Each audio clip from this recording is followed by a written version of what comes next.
Hello, it's me again. Ang simpleng buhay.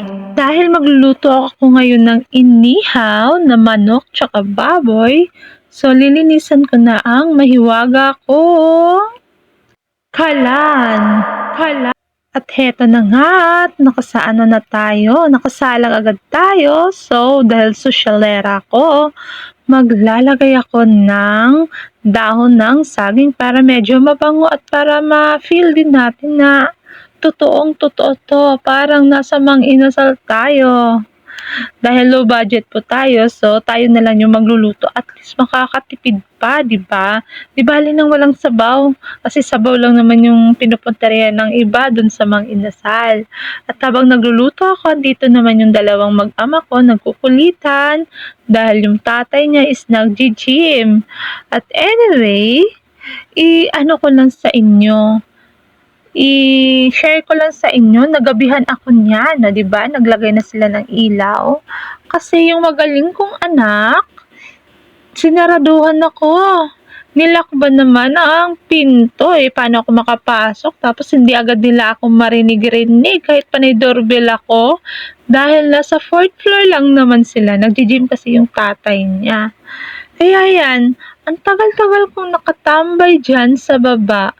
Dahil wala, akala nila may naglalaro lang sa doorbell. Hindi alam ng tatay niya. Anong partner ko na ako na pala yung nagdo-doorbell. So, ayun. So, nung nainis na siya dahil sobrang ingay daw, bumaba siya. Doon niya namalayan, ako pala yung nagdo-doorbell kasi nilak pala ng anak ko yung pinto.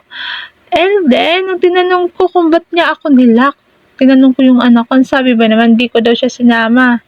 Lagi ko daw siyang nilalak, kaya ilalak niya rin ako. O, diba? Ang galing-galing. At eto na. So, nakaluto na tayo.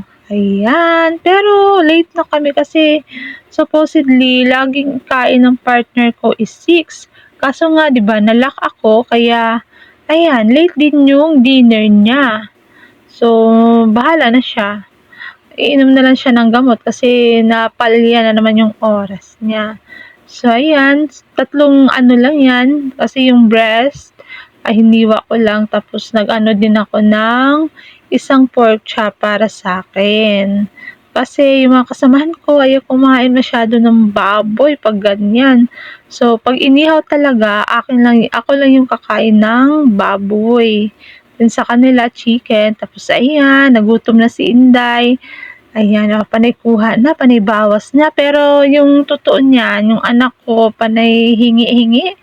Kasi nagutom na daw din siya. E paano hindi siya magugutom? Nilak niya ako dun sa baba. Paano ako makapasok? Lock na lock talaga. Dinobulak ba naman? 'Di ba? Ang galing-galing, tapos panireklamo na siya diyan. Gutom na daw siya. Pero anong magagawa ko? Nagluluto pa ako. Tapos bababa pa ako pag ano. Hindi naman pwedeng iwan ko yung inihaw ko. Kasi baka masunog pa, so papangit na yung lasa, mapait na. At tapos, masasayang pa yung karne. Kaya tikim-tikim na lang siya dyan. Nakaw-nakaw na lang kami dyan. Kurot-kurot, pakain-kain, ganyan. Tapos panireklamo pa, ang init daw. Tapos panay gutom na siya. Ay nako, kagagawan talagang kalukuhan ng anak ko. So, ayan na nga, malapit nang maluto. Pero nilalagay ko pa rin yung mga sangkap na pinagtimplahan. Ayan, nakikita nyo yung kalamansi. Kasi gustong-gusto ko talaga yung amoy ng kalamansi. Kaya dyan, sinama ko na rin sa pag-iihaw para kasi inaano ko talaga siya. Ini-squeeze ko pa rin dyan para talaga lahat ng mga natin nilalagay na sangkap. At yan, dahil medyo makapal yung banda sa breast na yan, so kailangan ayusin natin para yun, para lasap na lasap yung sarap kahit dun sa loob-loob. Tapos bago ko pala siya minarinate, inaano ko siya, tinutusok-tusok ko siya sa toothpick para talaga, manunuot talaga yung lasa ng ano natin, chicken ng inihaw natin na parang tumbasan natin yung lasa ng mang inasal. Ayan, so low budget po yan, pero yummy yummy.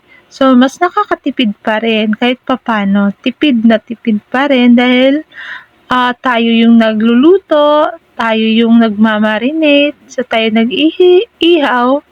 So, isang order na kasi ngayon ng Anli, di ba? 189. So, samantalang yan, magkano lang yung bili ko niyan? Siguro hindi umabot din ng 200, pero excuse me. Pero marami na.